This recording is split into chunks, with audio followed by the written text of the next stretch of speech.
Welcome to Bali. This is your tourism information program, Bali Vision.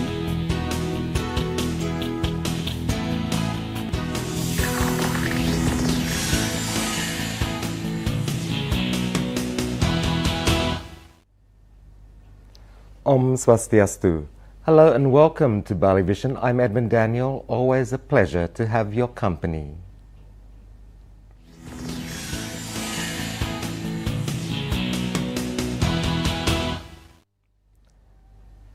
The policy to anticipate and mitigate various new variants of coronavirus, such as Omicron, has to be implemented as early as possible. This was stated by President Joko Widodo. The president also asserted that the pandemic still becomes a global issue, including Indonesia, in 2022.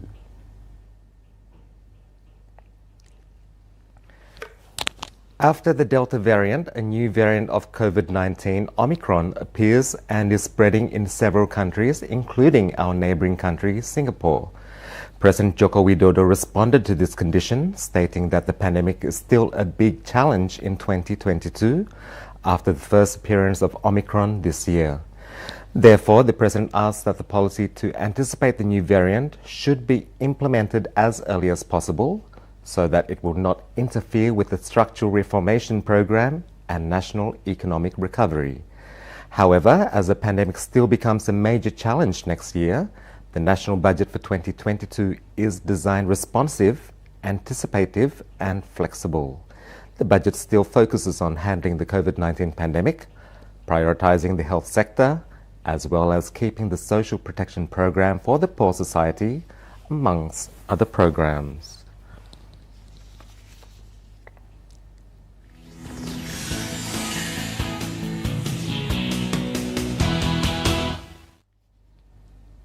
The Indonesian police force will tighten the supervision in all entrance gates across the country, especially those who previously visited foreign countries.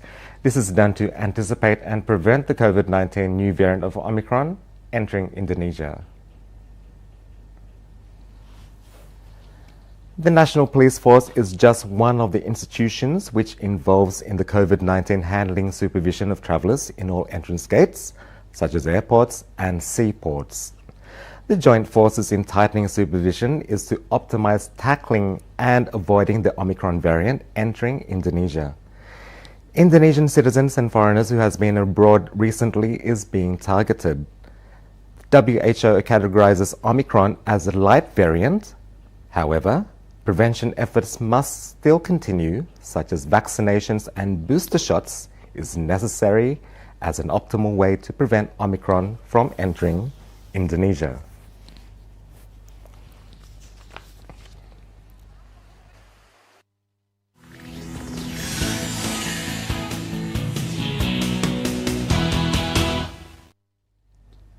The Bali Health Office assessed that the effort to tighten supervision in all Bali's entrance gates, as well as health protocol implementation, is the key to anticipate the Omicron variant to enter Indonesia, especially to Bali.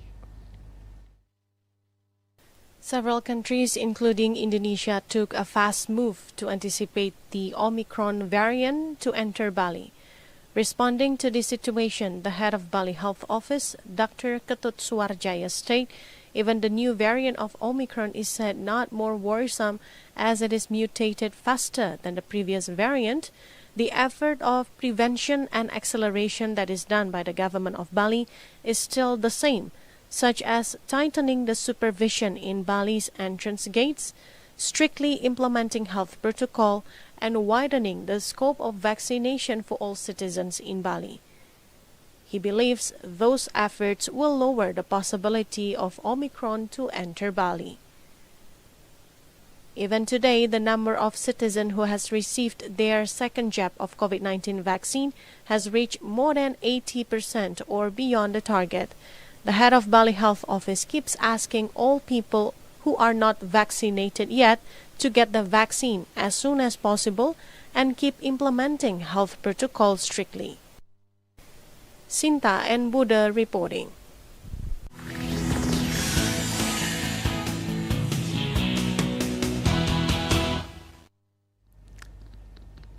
The International Youth Championship football tournament, which was to formally start on the 4th until the 11th of December, is officially postponed. The postponement is to anticipate the spread of the COVID-19 new variant, Omicron. International Youth Championship, which was formally started on 4th to 11th of December 2021 in Wayan Dipta Stadium, Gianyar, Bali, and Jakarta International Stadium in Jakarta, is officially postponed.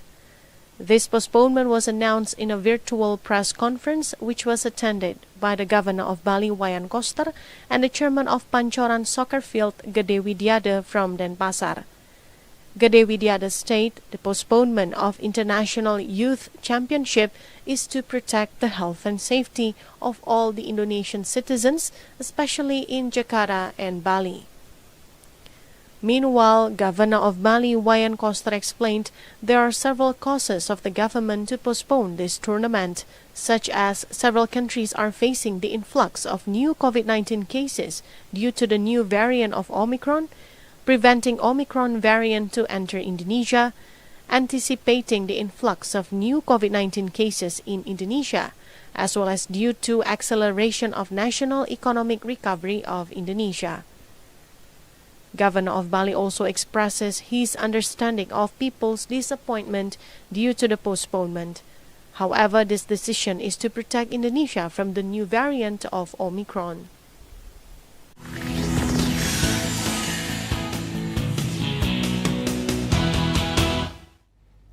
And don't go anywhere because Bali Vision will continue after the break.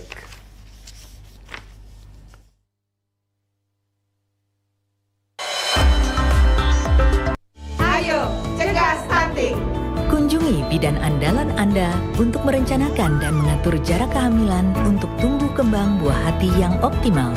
Cegah stunting itu penting melalui perencanaan keluarga. Khawatir ber-KB? Tunda kehamilan dan raih cita-cita dengan Andalan FA. Andalan laktasi untuk ibu menyusui. Ber-KB itu mudah. Andalan pilihan perempuan Indonesia.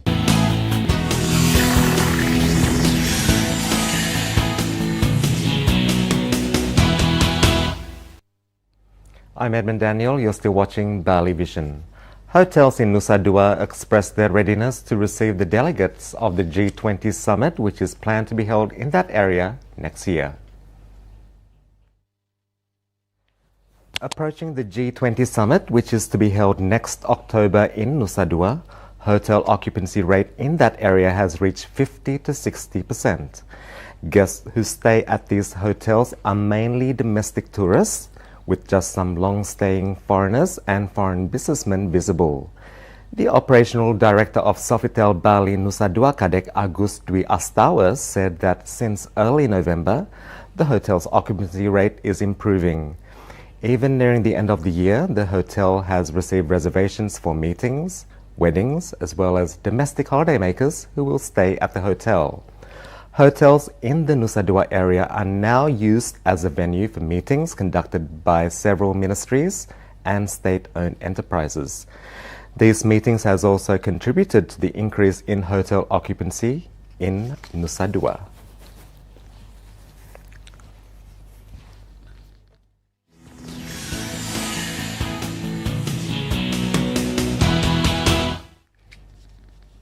President Joko Widodo's visit to the mangrove forest in Denpasar shows the government's seriousness in preparing the G20 high-level conference.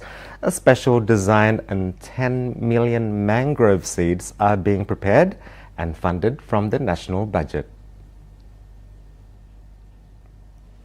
Hutan Raya Mangrove, or the mangrove forest in Suwong, Denpasar, with the width of 1,373 hectares, is being prepared as the showcase for the delegates of G20 high-level conference in 2022. The President of Indonesia, Joko Widodo, checked the readiness of the mangrove forest directly. Several instructions were delivered by the President to design the improvement of the forest to be able to show to the G20 delegates. Besides establishing special track for the state guests to witness the forest, 10 million mangrove seeds nursery is also prepared. The improvement of this mangrove forest this year is one of the government's program in accelerating 600 hectares mangrove forest rehabilitation in Indonesia for the next 4 years, funded from the national budget. It also becomes the concern of Indonesia's government in overcoming the global warming. Yuda Maruta reporting.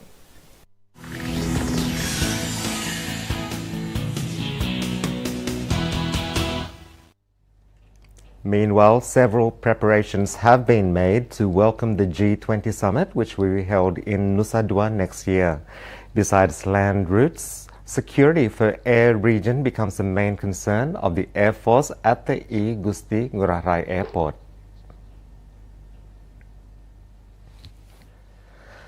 After the visit by President Joko Widodo, along with the Indonesian police chief and the Indonesian Army commander to several venues for the G20 high-level meeting in Bali, security for the G20 delegates' arrival is being prepared, both on land and by air.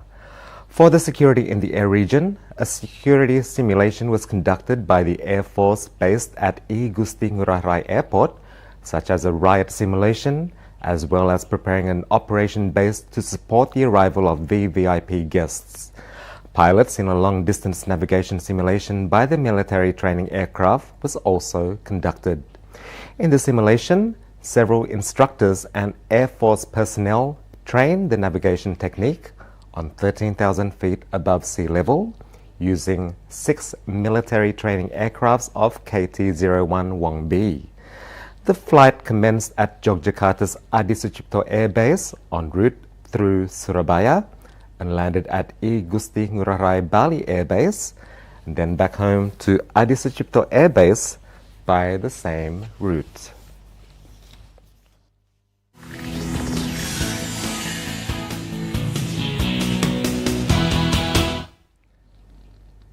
And moving on to other news, various creative handmade products are prepared as souvenirs for the delegates of the G20 high-level conference in Bali. One of them is a handicraft crafted by a disabled person from Badung Regency, which was ordered directly by the Minister of Tourism and Creative Economy, Sandiaga Uno. In his home in Carangsari Village, Badung Regency, Ketut Tirtayasa, a disabled person with paralyzed legs, is very enthusiastic in finishing the handicrafts made of old newspapers. The newspaper is rolled neatly one by one and arranged into a box and painted with gold paint. Tirtayasa explained these boxes were an order from the Ministry of Tourism and Creative Economy, Sandiaga Uno, when he visited Carangsari Village. These 100 boxes were ordered by the minister as the souvenir for the delegates of G20 high-level conference in Nusa Dua. Not only box, Tirtayasa can also produce various types of handicraft such as basket, tissue box, and others. Besides these boxes, Ministry of Tourism and Creative Economy of Indonesia also ordered Gringsing hand-woven cloth, the typical souvenir from Tenganan Pegeringsingan Tourism Village in Karangasem. Indra Wijaya reporting.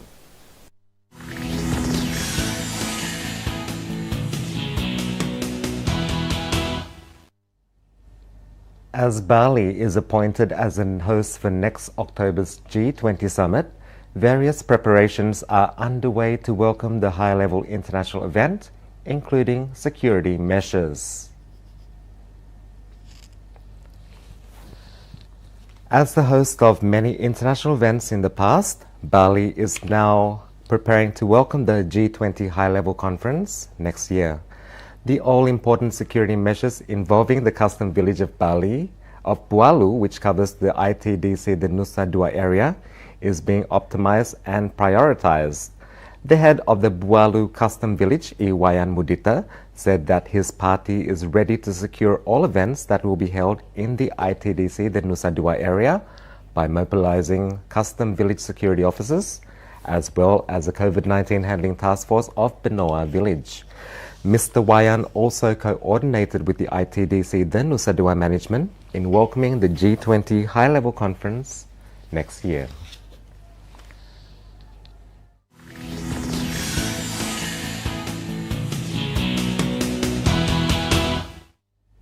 Stay with me for more news when Bali Vision returns.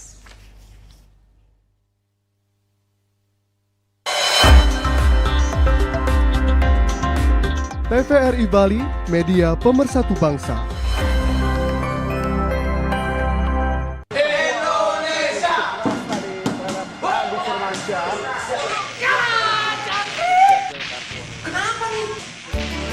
Bersiaplah menuju era siaran digital.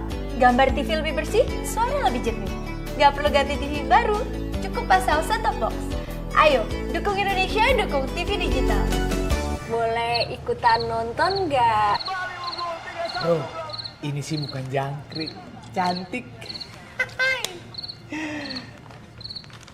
Dipersembahkan oleh Kominfo dan TVRI.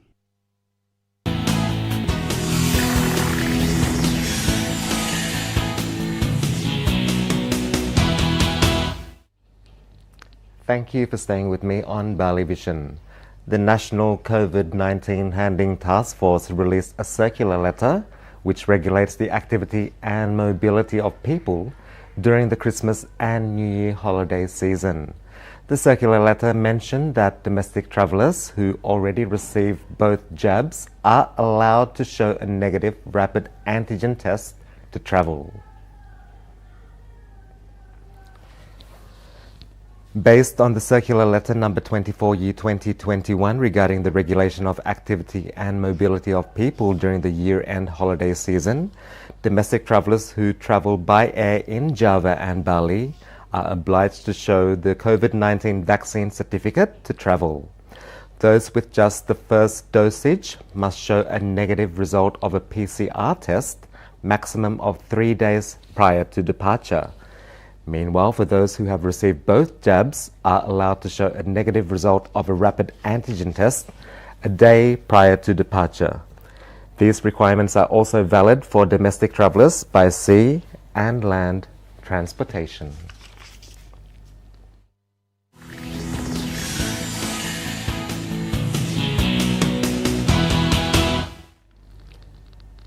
The Christmas and New Year holiday season will receive a special attention from the National Police Force by establishing supervision stations at all entrance gates and thoroughfares frequented by travellers. The head of Public Relations Division of the Police of Indonesia, Inspector General Police Dedi Prasetyo state, today the Police of Indonesia is preparing security efforts during Christmas and year-end holiday. Referring to the Home Affairs Minister Instruction number 63, year 2021, regarding the implementation of Level 3 Public Activity Restriction or PPKM, Police of Indonesia will supervise people's mobilization by establishing special stations in several spots, such as toll road gates, airports and ports, to supervise people who take a long-distance travel. Besides that, police and related institutions will optimize the implementation of PPKM Level 3 by involving government in villages to sub-district and regencies. This is done as a mitigation effort to prevent the spread of Omicron.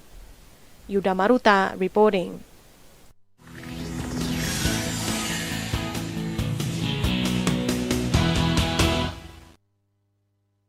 The vicinity of Ubud, Tegalalang and Payangan will be developed as an integrated tourism area which will be known as Ulapan by the Ministry of National Development Planning of Indonesia and the Government of Bali Province.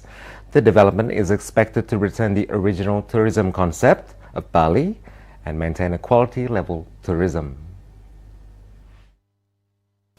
The Deputy Governor of Bali, Cokorda Oke Arte Ardana Sukawati, in the press conference of Bali's economic roadmap to Bali New Era launching state, that the today's development concept of Bali is out of the basic development concept of Bali. Besides, the economic growth of Bali, which experienced deep contraction due to the pandemic, shows that tourism as the main sector which drives the economy of Bali is very vulnerable. Therefore, he expects the master plan of the development of Ubud, the Galalang Payangan or Ulapan tourism area, will actualize quality tourism based on the richness of culture and sustainable development. As Ubud, as one of the most popular destinations in Bali, is still facing many development challenges. The Deputy of Regional Division of National Development Planning Ministry of Indonesia, Rudi Prawiradinata, state the development of Ulapan tourism area is expected to develop agriculture sector, environment and tourism sustainably and optimally. The development of Ulapan tourism area takes the concept of the healing paradise. By this vision, it is expected that the tourism area of Ulapan can be integrated, inclusive, and prioritizing environmental and cultural sustainability. Madeadi reporting.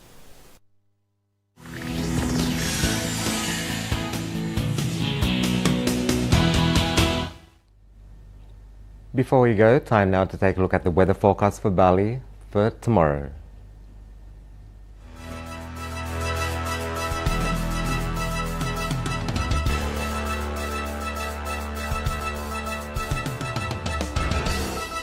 The rainy season will continue, so be prepared because there will be scattered showers and a possibility of heavy rain throughout the day.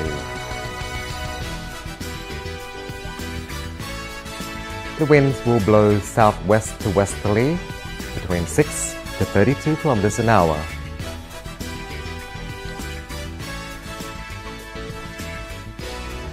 The humidity is up around 70 to 97%.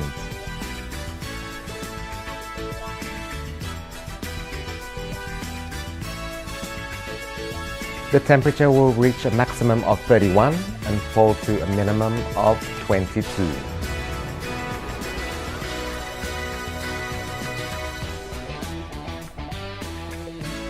Waves in North Bali should reach between 1/2 and 2 meters high, whilst in South Bali between 1 and 3.5 meters high. So again, please be careful when you're out by the waters. The sun will rise 8 minutes before 6 a.m. and fall just before 6:30. That's all the time we have for Bali Vision. Don't forget to catch us every Saturday and Sunday only on TVRI Bali. From all the crew of Bali Vision, I'm Edmund Daniel. Thank you for your company. Take care, stay safe, be blessed, and I'll see you again next week. Goodbye. Om Santi Santi Santi Om.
Satukan hati menuju kelungkung masyarakat sejahtera.